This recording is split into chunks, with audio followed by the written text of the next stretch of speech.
आज तक के मुताबिक आप अगर सोनप्रयाग के लिए सुबह जल्दी बस लेते हैं तो शाम तक आप वहां पहुंच जाएंगे। इसके बाद गौरीकुंड जाने के लिए सोनप्रयाग से आपको शेयरिंग टैक्सी मिल जाएंगी। सोनप्रयाग से गौरीकुंड की दूरी 8 किलोमीटर है। गौरीकुंड पहुंचने के बाद आपको केदारनाथ धाम के लिए पैदल यात्रा करनी होगी।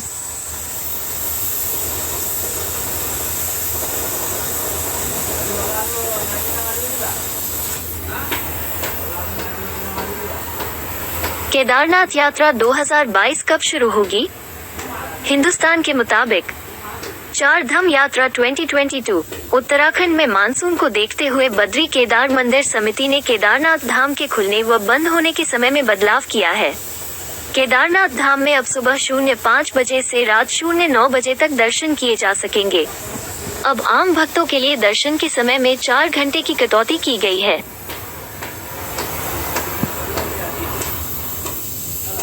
केदारनाथ जाने में कितना खर्च होगा?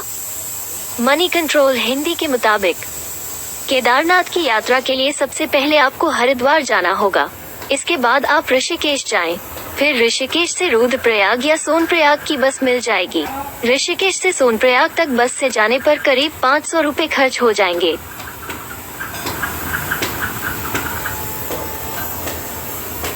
केदारनाथ जी की चढ़ाई कितने किलोमीटर है? विकिपीडिया के मुताबिक पहला 14 किलोमीटर लंबा पक्का पैदल मार्ग है जो गौरीकुंड से आरंभ होता है। गौरीकुंड उत्तराखंड के प्रमुख स्थानों जैसे ऋषिकेश, हरिद्वार, देहरादून इत्यादि से जुड़ा हुआ है। केदारनाथ में हेलीकॉप्टर का किराया कितना है? नवभारत टाइम्स के मुताबिक जहां तक हेलीकॉप्टर में किराए की बात आती है, एक राउंड ट्रिप के लिए किराया लगभग 6,500 से 8,000 रुपए प्रति व्यक्ति है। हरिद्वार से केदारनाथ का कितना किराया है?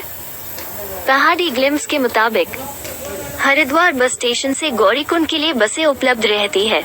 हरिद्वार से गौरीकुंड के लिए हिमगिरी और GMOU बस सुविधा उपलब्ध है। अधिकतर बसें सुबह 4 से 5 बजे के आसपास उपलब्ध होती हैं। बस का किराया सामान्यतः 500 रुपये से 800 रुपये तक होता है। केदारनाथ में बस कब पड़ेगी 2022? ABP न्यूज के मुताबिक 6 मई को बाबा केदारनाथ के कपाट खुले थे और 2 महीने की यात्रा में भारी संख्या में यात्री केदारनाथ धाम पहुंचे थे। साथ ही बरसात में भी कांवड़ियों की भारी भीड़ से केदार घाटी गुंजायमान रही।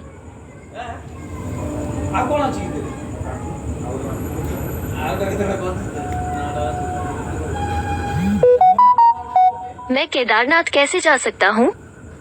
IndianHoliday.com के मुताबिक केदारनाथ के मंदिर तक पहुँचने के लिए 16 किलोमीटर की कठिन यात्रा करनी पड़ती है।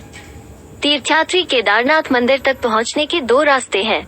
या तो ट्रैक करें, यदि आप सड़क मार्ग से केदारनाथ यात्रा कर रहे हैं तो आप पोनी, पालकी भी बुक कर सकते हैं, या फाटा हेलीपैड से उपलब्ध हेलीकॉप्टर सेवा का विकल्प चुनें।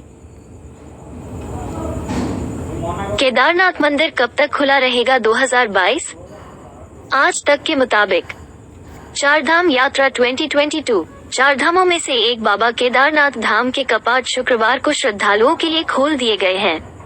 इससे पहले अक्षय तृतीया के मौके पर यानी 3 मई को 4 धाम यात्रा की शुरुआत हुई है। उत्तराखंड सरकार ने 4 धाम यात्रा के लिए तीर्थयात्रियों की संख्या तय कर दी है।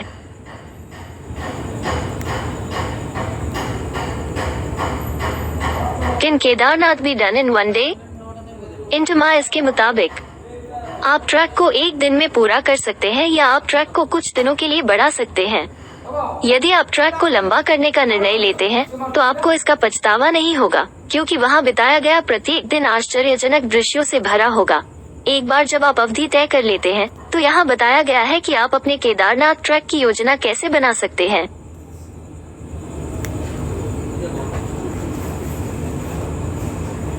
केदारनाथ कौन से मौसम में जाना चाहिए? एक्यूवेदर के मुताबिक केदारनाथ, उत्तराखंड, भारत 3 दिन का मौसम पूर्वानुमान। एक्यूवेदर।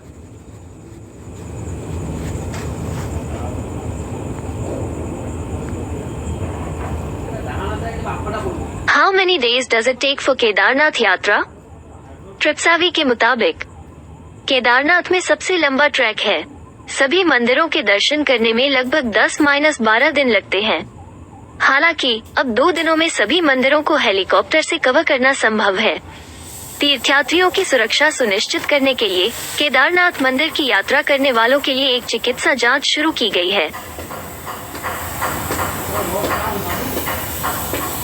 केदारनाथ हेलीकॉप्टर कैसे बुक करें? Pawan Hans, national helicopter career India के मुताबिक भारत सरकार के पास पवन हंस लिमिटेड है, जो उत्तराखंड के फाटा से केदारनाथ के लिए दैनिक हेलीकॉप्टर उड़ान सेवा प्रदान करता है। पवन हंस की वेबसाइट बुकिंग pavanhans.co.in के अनुसार पवन हंस उत्तराखंड के फाटा से केदारनाथ के लिए हेलीकॉप्टर कनेक्टिविटी सेवाओं के संचालन का ठेका रखता है।